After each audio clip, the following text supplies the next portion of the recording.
और रुक करते हैं इस वक्त एक बड़ी खबर की। समस्तीपुर से बड़ी खबर आ रही है, जहां पर तेज रफ्तार स्कॉर्पियो में ट्रक ने टक्कर मारी है।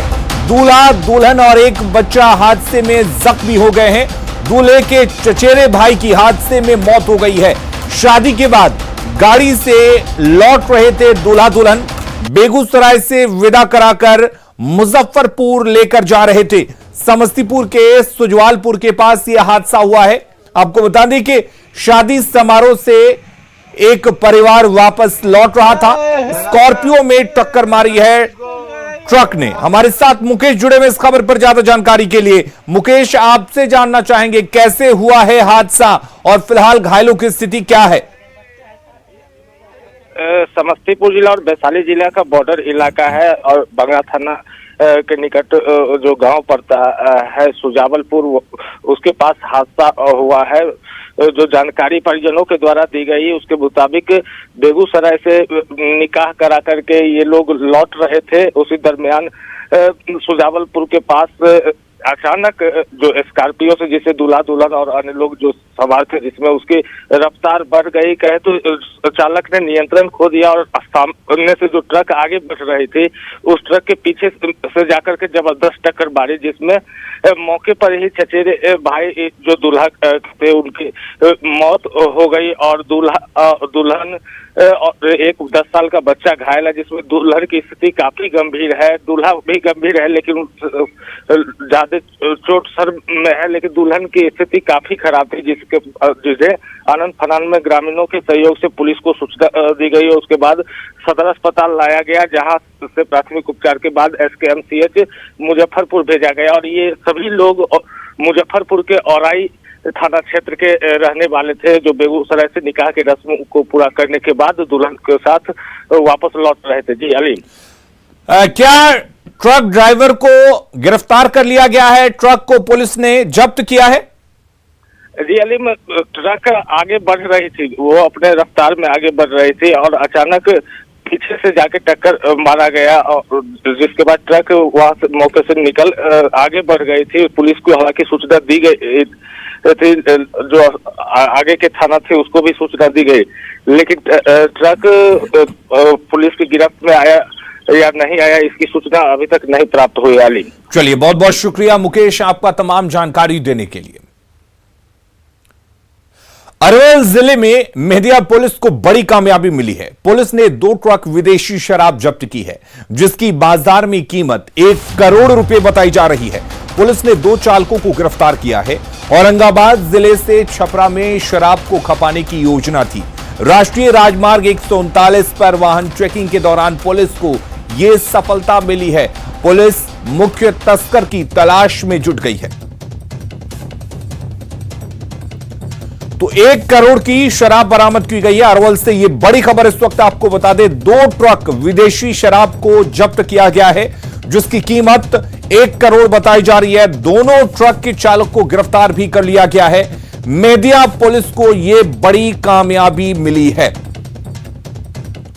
और वहीं छपरा में उत्पाद विभाग ने भारी मात्रा में शराब बरामद किया है। उत्पाद विभाग की टीम ने मशरक के बंसोही चेकपोस्ट के पास वाहन जांच के दौरान पिकअप वैन से 800 बोतल शराब के साथ एक व्यक्ति को गिरफ्तार किया है। पिकअप वैन में गुप्त तहखाना बनाकर शराब को लेकर जाया जा रहा था और 800 बोतल पुलिस ने शराब बरामद किया। एक तस्कर को भी गिरफ्तार किया गया है।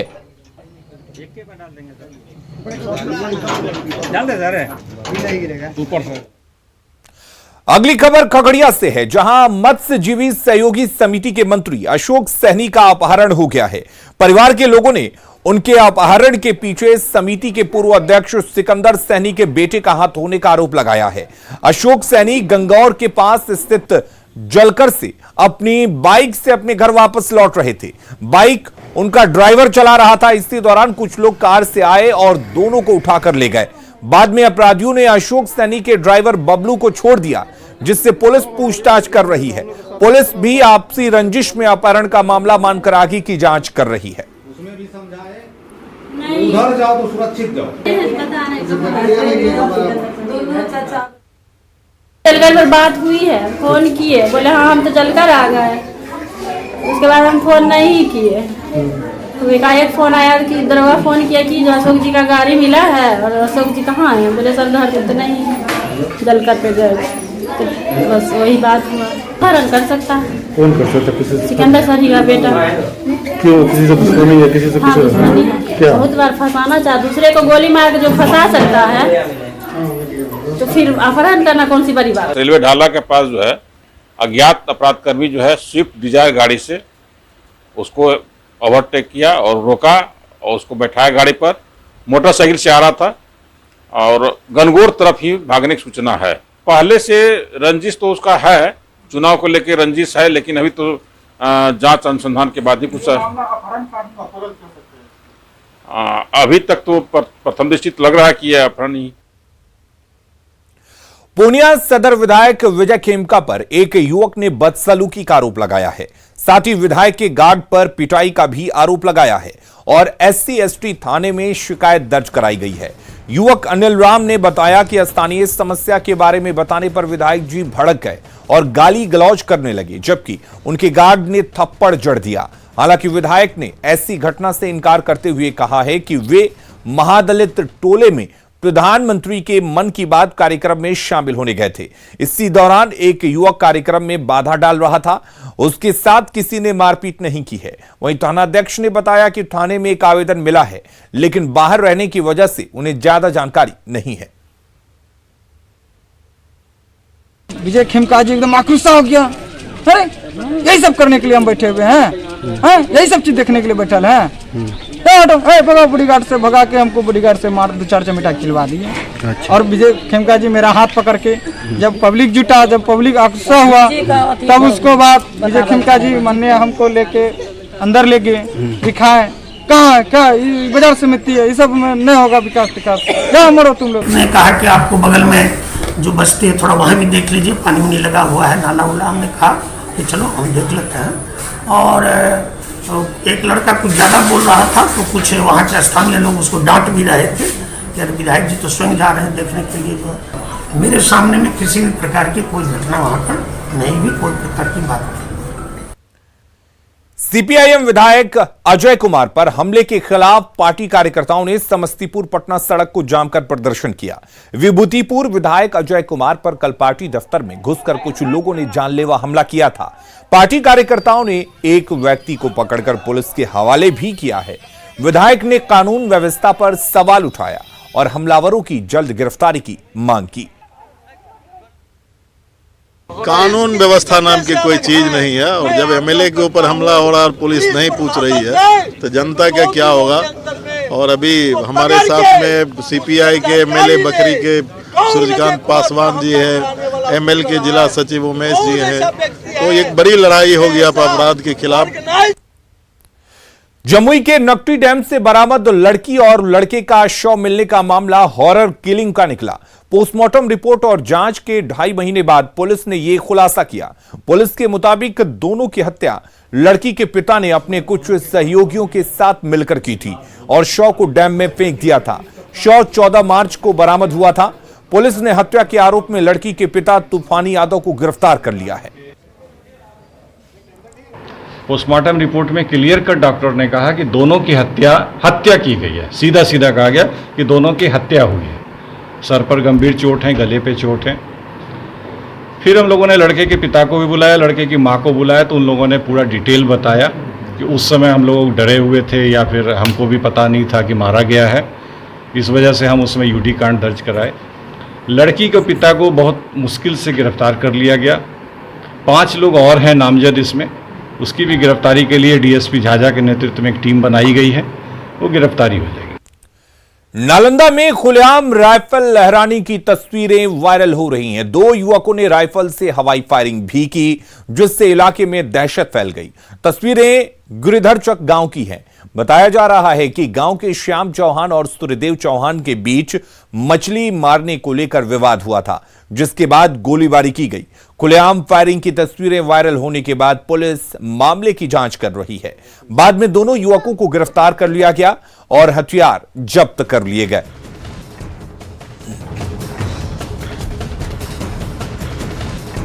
और ये 2 तस्वीरें आप देख सकते हैं। खुलेआम हथियार लहराने की तस्वीरें भी सामने आई हैं और राइफल जब्त कर 3 को गिरफ्तार किया गया है। पुलिस ने ये कामयाबी हासिल की है, 3 को गिरफ्तार किया गया है। आपको बता दें कि गांव में खुलेआम हथियार लहराया गया था, फायरिंग भी की गई थी, जिससे इलाके में दहशत का माहौल था।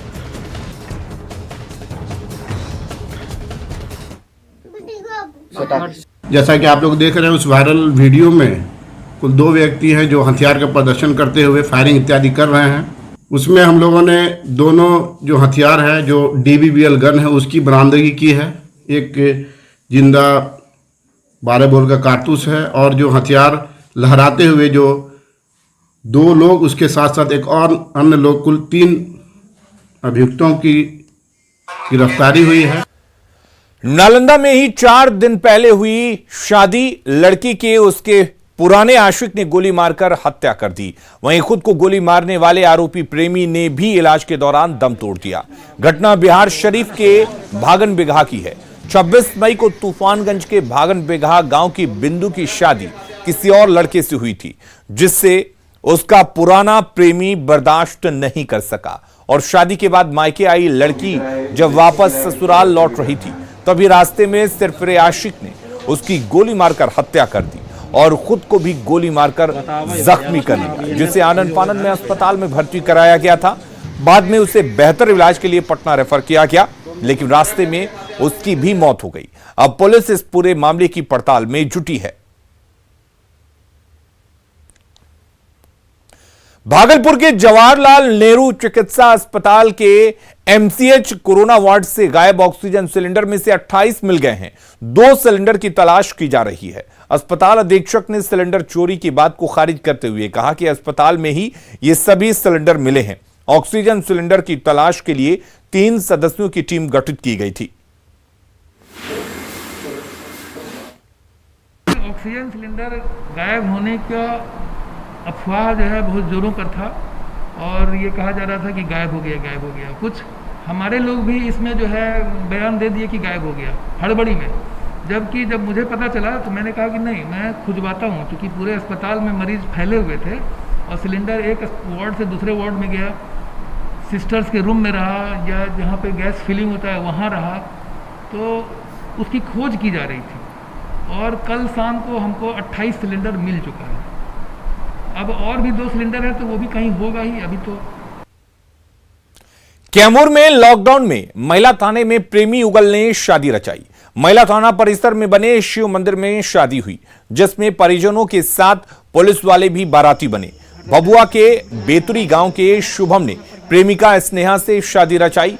दोनों ने पहले ही कोर्ट में शादी कर ली थी, उसके बाद भी परिजन शादी को मंजूरी नहीं दे रहे थे, जिसके बाद लड़की पक्ष ने थाने में आवेदन दिया था। उसके बाद पुलिस ने लड़के लड़की के साथ परिजनों को बुलाकर थाने में बुलाया और सभी की रजामंदी से दोनों की शादी कराई गई। लड़का लड़की के पक्ष आए कि लॉकडाउन चल रहा है, जगह नहीं मिला शादी के लिए, इसलिए हम लोग चाहते हैं कि महिला परिषद में जो मलेश्वर महादेव है, कोटेश्वर महादेव, उसमें हम लोग शादी करना चाहते हैं। उसके अनुरोध पर हम बोले ठीक है, जगह नहीं मिल रहा, लॉकडाउन चल रहा है तो करिए, कोई दिक्कत नहीं है पुलिस वाले। तो महिला थाना में शादी करने का क्या उद्देश्य है? जैसे कि लड़का लड़की को दोनों अपना प्रेम विचार कर देते, इसलिए ऐसे बोली कि हमको यहीं पर खुशी है, हम इसी खुशी से कर रहे हैं। चलिए, आप लोग खुश है ना इस शादी से? हाँ। अगली खबर का रुख करते हैं। पटना सिटी के भद्र घाट के पास गंगा में डूब रहे 3 मछुआरों को समय रहते एनडीआरएफ की टीम ने बचा लिया। 3 मछुआरे गंगा नदी की तेज धार में पीपा पुल से टकराने के बाद बहने लगे थे। मछुआरों के शोर मचाए जाने के बाद घाट पर मौजूद एनडीआरएफ के जवानों ने तुरंत रेस्क्यू ऑपरेशन शुरू कर दिया और कंगन घाट के पास जाकर तीनों को सुरक्षित बाहर निकाल दिया। सोनपुर का ये मछुआरा सतीश सैनी अपने 2 बेटों के साथ छोटी नाव लेकर गंगा में मछली मारने के लिए जा रहा था। इसी बीच भद्र घाट के पास उसकी नाव पीपा पुल से टकराकर पलट गई, जिससे तीनों मछुआरे गंगा में डूबने लगे थे। हंसता हुआ कि हम सोचे कि पीपा पुल में है, सीधा पानी के द्वारे नाव निकाल लें, पानी द्वारे के नाव निकाल लें, लेकिन पीपा पुल में नाव टकरा के हमारा नाव जैसे डूब गया। लेकिन जो भी थे यहाँ पर के अधिकारी मेरे हम लोग क्या जान बचा दिए। किसने बचाई आपकी जान? आप लोग बचाए। ये जो है 3 मछुआरे पीपा पुल की साइड से आ रहे थे। पीपा पुल से बोट जैसे ही बोट टकराई, बोट पानी में डूबने लगी और वो तीनों मछुआरे सचिन शाह और उसके दोनों बेटे बोट में लटकते हुए हमने तेज बहाव में बहते हुए देखे। जैसे ही वो तेज बहाव में बहते हुए देखे, उनके चिल्लाने की आवाज़ आई, बचाओ बचाओ। हमने तुरंत बोट निकाल कर एक्शन किया और कंगन घाट में जाकर के उनको उनकी बोट सहित और तीनों आदमियों को हमने रेस्क्यू करके बाहर निकाला। बाढ़ में गंगा में तरबूज की लूट मची है। तस्वीरें उमानाथ घाट की है, जहां उफनती गंगा में तैरकर तरबूज लूटते रहे। दरअसल गंगा में बड़ी संख्या में तरबूज बहते दिखे, जिसके बाद लोगों में तरबूज लूटने की होड़ मच गई। अभी हम खड़े हैं बाढ़ के उमानाथ घाट पर। अब तक आपने पलटी हुई गाड़ियों से सामान लूटने की सूचना या खबर देखी होगी, लेकिन आज आपको हम सबसे बेहतरीन और एक्सक्लूसिव तस्वीर दिखा रहे हैं। गंगा में तरबूज लोग लूट रहे हैं। जी हाँ, आप देखिए ये दृश्य देखिए। गंगा में लोग जो है तरबूज लूट रहे हैं। तरबूज कहाँ से बहकर गंगा में आ रहा है इसका कोई पता नहीं चल रहा है, लेकिन यहाँ से लेकर दूर तक देखिए, दूर इलाके तक देखिए, लोग हर घाट पर खड़ा होकर गंगा में से तरबूज को लूट रहे हैं। ये तरबूज कहाँ से आ रही है इसका कोई पता नहीं है, लेकिन लोग जो है वो तरबूज लेकर अपने घर जा रहे हैं। अभी मेरे साथ कुछ लोग खड़े हैं, उनसे पूछते हैं कि तरबूज इनको कहाँ से मिल रहा है। ये तरबूज आप लोग कहाँ से लेके जा रहे हैं? गंगा से किने है, 10 में बेच रहा है, 15 में बेच रहा है, बेचना शुरू कर दिया। सब बेच रहा है, 15 में बेच रहा है। कहाँ से या गंगा से? तो पता नहीं चला कहाँ जा रहा है। हाजीपुर से आ रहा है, ढेरी लगा हुआ काट के, ढेरी लगता है ना काट के भाई बिहान चला का बहे लोड करेंगे, पानी का एक बढ़ा सब भंस गया। यही बात है। यानी कि यश चक्रवात के कारण ये बता रहे हैं कि कहीं ना कहीं गंगा किनारे एक तरबूज रखा हो और यश चक्रवात में लेकर वो पूरा तरबूज गंगा में बह गया हो। ये दृश्य ऐसा दृश्य है जो साथ पहले कभी आपने नहीं देखा होगा, जो न्यूज 18 आपको एक्सक्लूसिव तस्वीर दिखा रहा है बाढ़ के उमानाथ घाट से। अनिरुद्ध, न्यूज 18 बाढ़। बाढ़ की आशंका को देखते हुए इससे पहले ही तैयारियों का मुंगेर में जायजा लिया जा रहा है। इसको लेकर भागलपुर से एसडीआरएफ की 6 सदस्यीय टीम मुंगेर पहुंची। टीम के सदस्यों ने life boat, OBM, life jacket समेत अन्य सामानों का जायजा लिया। टीम की अगुवाई भागलपुर, बांका, मुंगेर, शेखपुरा और लखीसराय जिले के एसडीआरएफ इंस्पेक्टर गणेश ओझा ने की।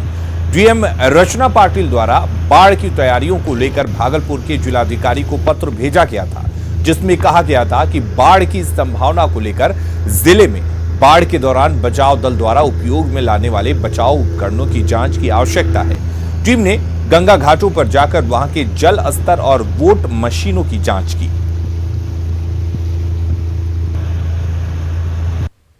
और हम लोग उसको अपने सूझबूझ से और अपने जवानों के साथ में, हमारे जो बहादुर जवान हैं उनके साथ में रेस्क्यू राहत बचाव कार्य में लगेंगे। और हम लोग चुनौती भरा कार्य कितना भी होता है रेस्क्यू राहत बचाव का, वो हम लोग करते हैं। जिला पदाधिकारी का जिस तरह से आदेश मिलता है। किन किन चीज़ों की आपने जांच की? अभी हम लोग मुंगेर जिला में आकर के यहाँ पर देखा गया कि 4 बोट हैं जो सही कंडीशन में है और 4 ओबीएम हैं। एक ओबीएम में थोड़ी बहुत डिफेक्ट है, उसको दूर कर लिया जाएगा। पहले कोविड, उसके बाद बाढ़, लेकिन बाढ़ को लेके जिला काफ़ी सजग है। सजग के वजह से है कि बाढ़ से पहले ही उन्होंने अपनी तैयारी चालू कर दी है। उसको लेके भागलपुर से एसडीआरएफ की टीम को बुलाई गई है, ताकि यहाँ पे जितने इक्विपमेंट हैं उनके, लाइफ जैकेट, लाइफ बोट या उनके जितने भी लाइफ सेविंग इक्विपमेंट हैं उनकी जांच की जाए, उनको सही किया जाए। उनको उसके लिए साथ में जो है उनके जो इंस्पेक्टर हैं गणेश जी ओझा, वो साथ में, हम उनसे जानना चाहेंगे कि वो कहाँ से आए हैं तथा क्या क्या उन्होंने जांच किया। जिले में लगभग 56 किलोमीटर लंबी गंगा का तट है, तो बाढ़ के समय में भी स्थिति यहाँ पे काफ़ी भयावह हो जाती है। इसके लिए ये लोग अब से ही तैयारी में लगे हुए हैं। अरुण शर्मा, न्यूज 18 मुंगेर। 3 दिनों की बारिश में बेतिया शहर झील में तब्दील हो गया है। शहर के ज्यादातर मोहल्लों में जलजमाव है। डिप्टी सीएम रेणु देवी, प्रदेश बीजेपी अध्यक्ष संजय जायसवाल और पर्यटन मंत्री तीनों इसी जिले से हैं। लोगों को उम्मीद थी कि शहर की हालत बदलेगी, लेकिन उनकी उम्मीदों पर पानी फिरने लगा है। लोगों को काफी परेशानी झेलनी पड़ी। रविवार को बारिश नहीं होने से पानी धीरे धीरे कम हो रहा है, लेकिन नगर परिषद के दावों की पोल खुल गई है।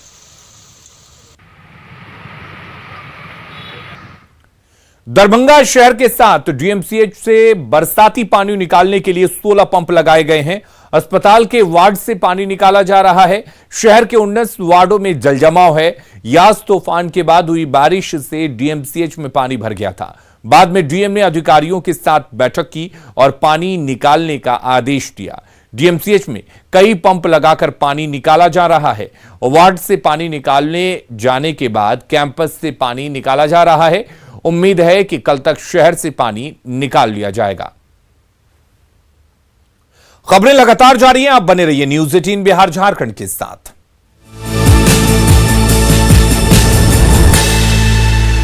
हेडलाइन प्रेजेंटेड बाय आइसन गुरु कूलर।